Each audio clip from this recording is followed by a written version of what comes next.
Ассалаумағалейкумдер. Nissan Maxima 32 шанақтағы көлік. Бұл көлік қазір диагностика келген болатын.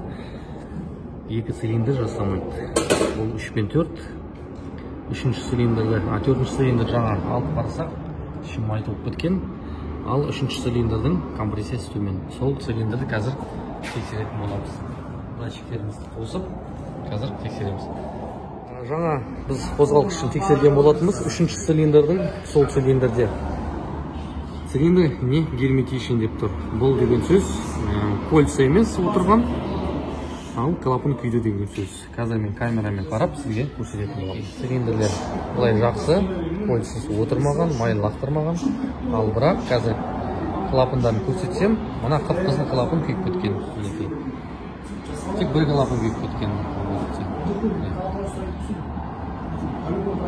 Мынау выпускной мұздай клапандар. Ал мынау күйген клапан. Газ неден клапан күйеді? Бұл газды қаттайдағаннан болады.